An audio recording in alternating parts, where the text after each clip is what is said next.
Assalamualaikum warahmatullahi wabarakatuh. Halo semuanya, perkenalkan nama aku Mardatila dengan NIM 23042172. Saya berasal dari jurusan Ilmu Administrasi Negara. Pada video kali ini saya akan menjelaskan sekaligus membacakan hasil resume saya pada mata kuliah Birokrasi dan Governansi Publik, tepatnya pada pertemuan 3. Di mana ini adalah mereview atau meresum hasil wawancara dari Mark Moss dalam satu channel video YouTube.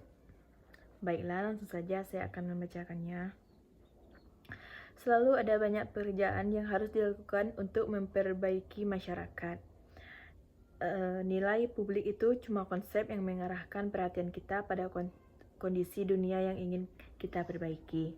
Dan ketika kamu memikirkan kondisi apa yang mungkin kamu minati untuk diperbaiki, kita bisa melihat orang-orang dalam keadaan mereka saat ini, dan kita bisa peduli tentang kesejahteraan ekonomi mereka atau kualitas hidup mereka, hubungan antara mereka satu sama lain, hingga cara mereka berinteraksi dengan sistem politik. Semua itu adalah pengamatan yang dilakukan oleh tingkat individu, tapi kita juga bisa peduli tentang kondisi keseluruhan di masyarakat. Beberapa di antaranya bisa jadi kondisi fisik masyarakat, baik lingkungan alami maupun buatan. Tapi pada akhirnya, kita ingin kembali fokus pada beberapa kondisi sosial yang akan diperbesar dari pengalaman individu. Pada videonya, Moss berkata tentang tingkat kesejahteraan ekonomi secara keseluruhan, tingkat kesopanan di masyarakat, serta tingkat keterlibatan politik di masyarakat. Contohnya, kita mungkin tertarik pada penindasan terhadap perempuan oleh pasangan mereka.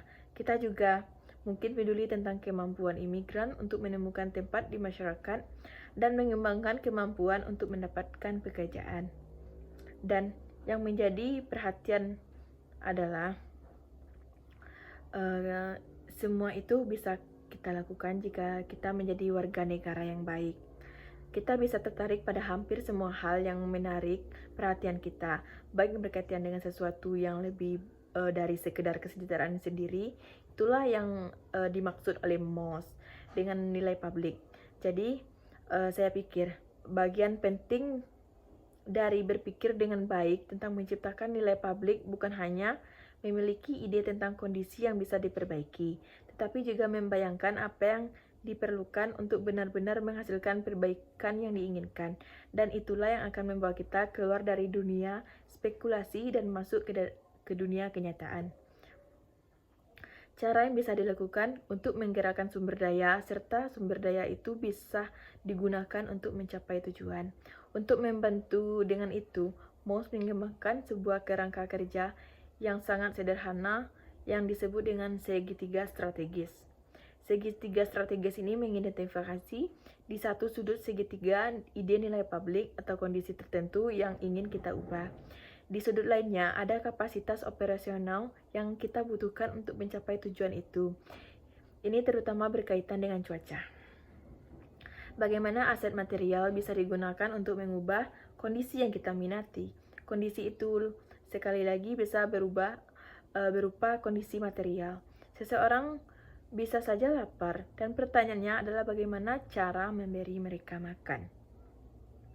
Seseorang bisa tertekan, dan pertanyaannya adalah bagaimana melindungi mereka dengan baik. Jadi, selalu ada proses mekanis atau material yang terlibat dalam menghasilkan hasil akhir itu. Dan itu adalah fokus dari kapasitas operasional. Terakhir ada pertanyaan, bagaimana kita bisa mendapatkan legitimasi dan dukungan?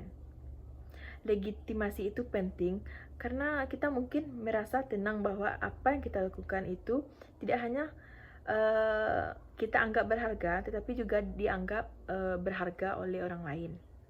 Tetapi kita juga mungkin butuh uang untuk membayar orang lain yang bisa membantu dengan pekerjaan itu. Atau kita mungkin butuh otoritas atau otoritas moral untuk membantu meyakinkan orang lain agar mau membantu kita dengan pekerjaan yang kita inginkan. Seperti yang disebutkan oleh Moss, sumber daya material dan penerapannya yang dibutuhkan untuk menghasilkan efek yang diinginkan pada keadaan yang diinginkan juga. di dalam dunia ini, orang-orang kadang kesulitan dengan hal karena mungkin ada perbedaannya. Artinya itu tidak selalu selamanya jelas gitu. Hampir sama, tapi perbedaan pentingnya adalah legitimasi dan lingkaran dukungan yang berhubungan dengan mobilisasi atau pengumpulan aset yang bisa digunakan. Sedangkan bagian kapasitas operasional dari lingkaran itu adalah deskripsi tentang metode konkret yang akan digunakan untuk mengerahkan aset-aset tersebut agar mencapai hasil. Di sektor publik, kita butuh uang untuk melakukannya. Jadi, seseorang di lingkungan yang berwenang harus memberi kita dana untuk mencapai hasil itu. Dan pertanyaannya, apakah segitiga strategis ini bisa kita gunakan untuk menganalisis tantangan dalam pembangunan sebuah jaringan kapasitas dan penerapannya di berbagai organisasi untuk mencapai tujuan? Dan ternyata jawabannya juga berguna untuk itu. Salah satu hal yang selalu ada di latar belakang segitiga strategis yang kini semakin diperhatikan dan menjadi perhatian besar adalah hubungan antara segitiga strategis dan kualitas kewarganegaraan serta deliberasi publik yang mendasari definisi nilai publik. Dalam ide legitimasi dan dukungan, selalu ada bagian besar dari politik, tapi sebagian besar itu adalah politik pembuatan kebijakan atau posisi organisasi, bukan politik mobilisasi warga untuk mencapai hasil yang diinginkan. Jadi, Moss sangat tertarik dengan serangkaian argumen yang dikembangkan oleh John Dewey yang menggambarkan tentang penting yang dihadapi para pemimpin demokratis, yaitu tantangan untuk membentuk publik yang dapat memahami dan bertindak sesuai kepentingannya sendiri.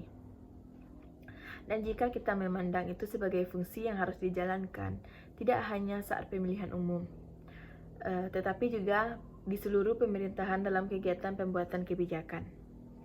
Penting untuk kita menyadari bahwa nilai publik itu tidak ada secara alami, apalagi di masyarakat liberal. Di masyarakat liberal, kita pengen menjalani hidup kita kebanyakan sebagai individu dan sebagai pribadi, bukan sebagai publik.